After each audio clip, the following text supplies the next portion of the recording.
With the Cloud 3, there are a bunch of pretty interesting changes that might be significant. So the question is, can it keep up that momentum of being one of the best, being one of the de facto gaming headsets to turn to? The first big change here is that the Cloud 3 has been upgraded in the comfort department significantly. The ear cups are thicker, softer, and they are of a more natural shape. They ditched the rather unique symmetrical shape design of the Cloud 2s and Cloud 1s for what is arguably a more organic and natural ear cup shape and headphone shape that just fits your ears more and fits your head better. The headband is no longer a symmetrical round shape, it's more oval, so it fits most heads better. And the padding on the headband is also significantly improved over the Cloud 2s, which is nice to see. It does lose that nice fancy pleather stitching on the top though, and it does leave me concerned for long-term wear and tear because the whole headband is one uniform foam piece. But only time can tell, and it is significantly more comfortable, so I will take that. It also reduces the clamping force significantly straight out of the box. You don't have to unclamp the headphones, unlike on the HyperX Cloud 2s, which just clamp super tight on your head, so after long-term usage, your ears would actually start to hurt. And the Cloud 3s have a more reasonable clamp force, and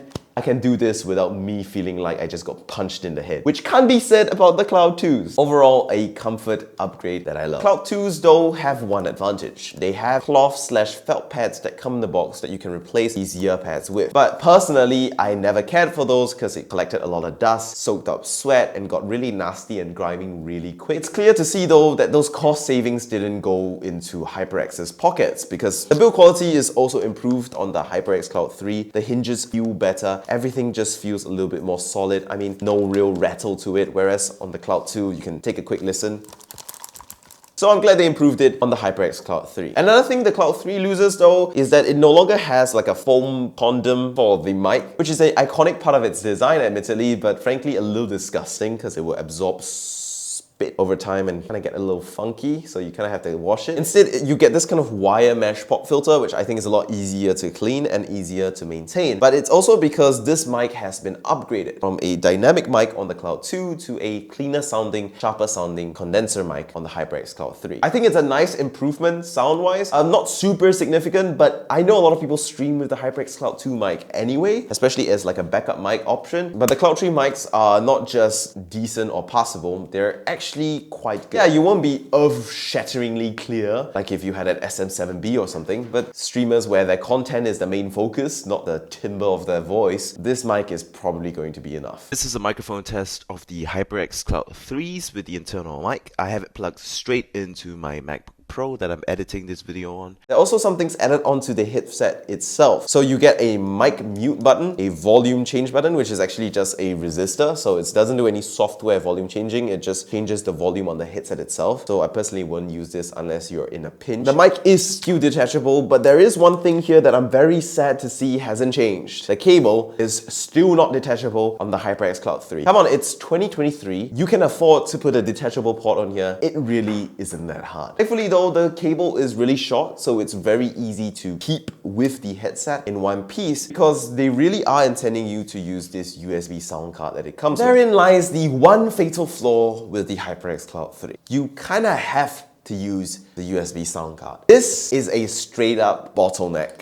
right here. So the advantages of the USB sound card on the Cloud 2 was partly that you get a longer cable that acted as an extension. It also gave you the ability to control a bunch of settings like the hardware/software 7.1 surround, the volume, and the mic mute, which were all convenient, nice little things. And this sound card loses those things. Now it only really serves as a USB sound card and an extension. It's a pretty nice design cable, it matches everything, and it even is USB-C for goodness sake, so that's cool. But it completely and utterly gutters the sound. It ruins the sound that the headset has. Plugged into the back of my ROG B650 Strix motherboard, the ROG motherboard, so it's got a great sound card in it and it's a good audio source. It sounds really good. Yes, I can't use the mic unless I use a splitter cable, but it just sounds so much better than with the USB sound card. Plugged into my motherboard, it's crisp, it's clear, it's detailed, there is separation. Of course, it's not gonna take home any audiophile awards, but it actually is decent, and for the price you're paying for, the whole package, it actually performs really well when plugged into a good audio source. And I actually saw a similar comment talking about this on my Cloud 2 reviews. Yeah, it sounds bad, but if you plug it into an external sound card, it sounds great. Same situation here with the Cloud 3s. Plugged straight into a good audio source, it has good bass kick to it, its bass is not too boomy, the treble is reasonably nice without being too sibilant. The soundstage might be narrow, but the positional audio is still quite accurate and still feels good in games, movies, and even music. But with the USB sound card that it comes in the box that you kind of have to use because it acts as a cable extension, the sound is ruined. It kind of tries to do some sort of weird software enhancement to the sound, so the bass becomes too boomy, the treble becomes too sharp and sibilant, the mids completely get buried by everything else, the separation completely disappears because the bass becomes overwhelming, and then the soundstage might feel a bit more expanded, so it feels a little wider. But the positional audio isn't actually improved, so I